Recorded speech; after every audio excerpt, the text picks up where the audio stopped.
Hello everybody, I've got some really cool Subarashiki Hibi goods to show you guys today. We've got a physical copy of the full voice HD edition, we've got the art book from 2018, and we also have some extra illustrations, manuals, stuff like that we're going to get into shortly. So what I think we're going to do, firstly, we'll just dive straight in. We're going to be looking at the full voice HD box cover. On the front, we've got this really quite cool image of Yuki and Zakuro, and it really reminds me of the ending of chapter 1, if anything. This just feels like something that would be included in chapter 1, like if this CG was in the visual novel. Oh, gotta love, on the bottom left, Yuki's brand of Never Knows Best just lying there. That cigarette just lying on the bed. This is a really quite nice image, honestly, and you will see this as a reoccurring theme in this video. There are a lot of illustrations that haven't actually been included in the game itself that we're able to see in not only this art here, but in the art book as well. The back of this box is actually really quite cool. I mean, I feel like if I saw this, there would be a high chance I'd buy it. I'm honestly quite surprised that they've included all the main cast. I mean, for example, I think probably the biggest reason I'm surprised is because of the fact that Hasaki's there.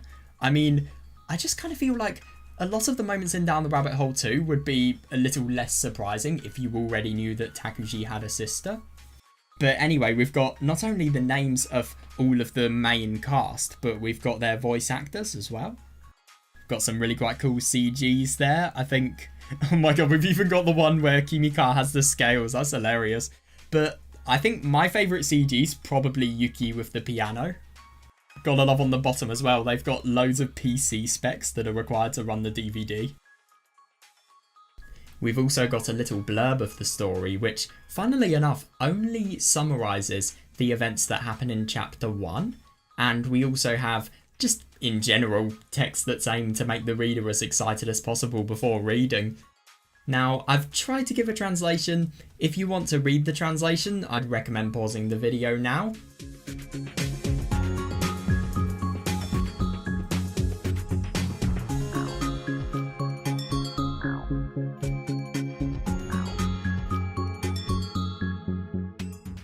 Now that we've looked at that, I'll just give you a little bit of time to look at the sides of the box.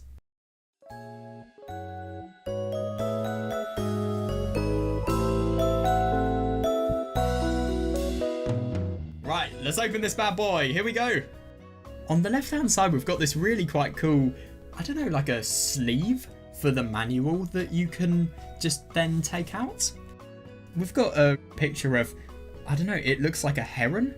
It could maybe have some relevance to the heron that was on Nishimura in It's My Own Invention.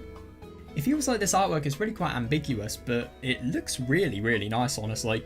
I'm honestly really quite surprised that we didn't see this heron more in the story if it's featured in the box cover of the game. Still, I like it though, it's really quite cool. Then we've got the manual. This manual is just a standard one really, it's just showing you everything related to what the game's about and obviously how to install it. Gotta love the smoking rabbit that's seen in the corner of some pages. Not all of the pages though. It's a nice item to have, the manual, there's not really much to it, but still, I mean, this is the definition of a collector's item. Next, we've got the CD, we've also got Kagami and Tsukasa, that image that you always see when you want to go to a certain chapter. And also it says Kotoba to Senritsu no Monogatari as well, which means a story of words and melody. I just instinctively think of not only the Emily Dickinson poem that is referenced throughout the story, but also it really reminds me of that ending scene in It's My Own Invention Kimika ending, where Kimika has the scales. We're going to be looking at the game later though. I next want to cover the art book. This here is the 2018 art book. It's not actually the only art book that Kerokyu have released. There's also this thing called the Visual Archive, which has a lot more illustrations than the art book. A lot more NSFW as well. But anyway, let me show you what this is all about. When I first opened this book, I was actually quite surprised because the first illustrations we see, basically none of them are actually featured in the visual novel. There's a lot of really quite nice sketches that they feel like they'd fit in, but they're not actually included. What's really quite cool about this art book as well, it's got some interviews with the author, who is called Skaji. There's even a little section where Skaji recommends books that broaden the understanding of the mind to just anybody who's reading it, which is really quite unusual. I would have never expected to see something like that in an art book, but this is the first art book I've ever owned, so I don't actually know what the norm for art books is. The characters have got a lot of sketches as well. We've got CG sketches and also sprite sketches. With Ayana and Riruru, we've also got some comparisons between like the initial sketch for the CG and then the CG in its completed form, which is quite cool. But yeah, that's everything to do with the art book. This art book is really quite cool. I was actually very surprised, just considering the fact that Subarashiki Hibi is an eroge, how little NSFW there was. I mean, especially compared to the visual archive. I'm really excited to look into the art book more and just in general try to understand more. I think it's going to be really quite interesting. After this, we've got some really cool illustrations. These are the Yuki and Zakuro Shikishi illustrations, and they came with the full voice HD edition. They're really well done illustrations. I think Zakuro's my favourite, but I still really like Yuki's one. Also, I did a little bit of research on what Shikishi paper is. These were originally used for sumi or watercolour paintings and also haiku, and they are thick drawing surfaces, bit thicker than paper, and they also have this really cool gold border that surrounds it.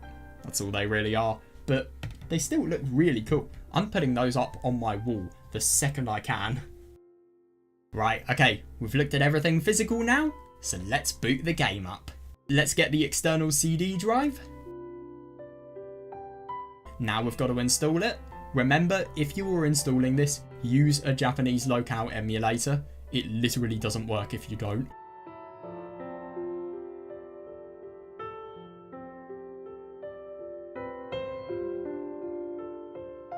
There we are, that's the installation done. Right, here we go. Let's begin.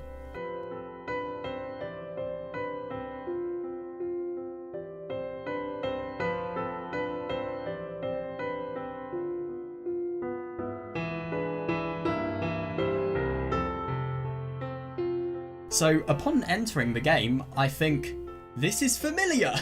There is the CG that is seen on not only the box art but also the art book itself.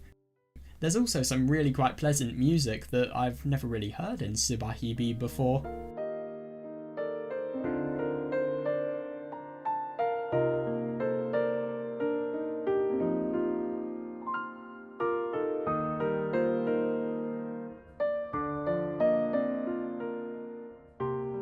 Also, when viewing the chapters, Ayana's theme plays rather than just the silence that we saw in the original version.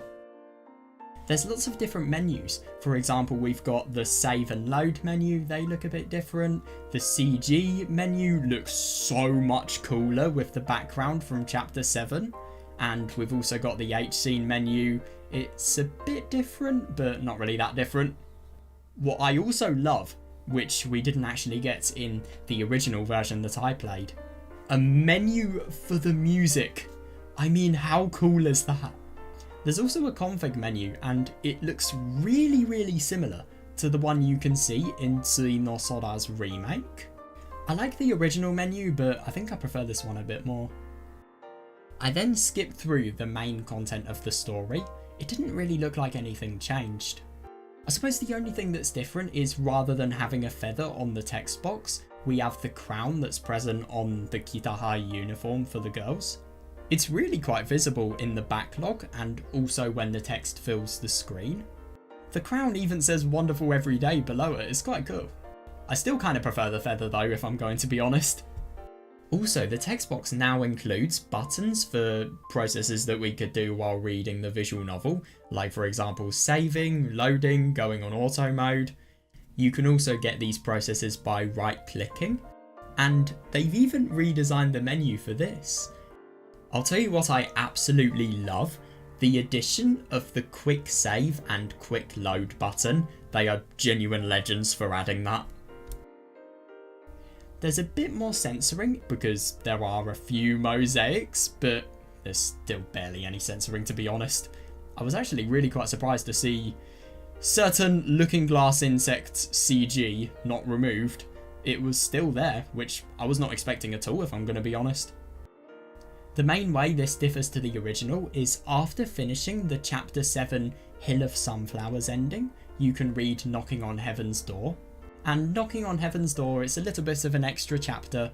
Without going too much into detail, it shows future events of Yuki and Tomosane, and just in general how their relationship will progress. And it also has the longest H scene in the entire visual novel. I thought I might as well just mention that. Speaking of Hill of Sunflowers, what's really cool is if you finish that ending, you get this amazing menu, and also it has Yoru no Himawari as the theme song. I mean, what could be better? But then, if you finish Ayana's Tsui no Sora 2 ending, everything just reverts back to normal. But there we go. Those are all of the differences I wanted to cover in the full voice HD edition. It was really weird just to see something I've spent so much time reading in English in Japanese, especially seeing the furigana as well. Okay, I know I'm being a bit nerdy, but I was actually quite surprised to see just how much English text there was. I mean, for example, in the menu, and even in the credits menu, there was a lot more than I was expecting. What's funny about reading it in Japanese is the crazy scenes, they just feel way more insane. Like, for example, the Mamiya just jumped off scene, and also the choices to suppress the source of the Black Surge. I mean, I thought the English version was weird. This is even worse. I'm actually going to be using this Japanese copy of the game quite a lot. I'm going to be using it to learn more Japanese. I would really recommend using a text hooker if you're trying to learn Japanese. Basically, what it does is you hover your mouse over a word and it literally gives you the dictionary article for said word. It's so good for learning new vocabulary, and what a more fun way to learn it than to immerse yourself in visual novels that you love. I mean, it's going to be really cool. I'm actually really quite excited to try it out. Anyway, I'm going to go now. I really hope you guys enjoyed this video and just in general learnt something new about everything that you can get in the vast world of Subarashiki Hibi merchandise. I hope I'm not encouraging any bad spending habits, but yeah, see you in the next video.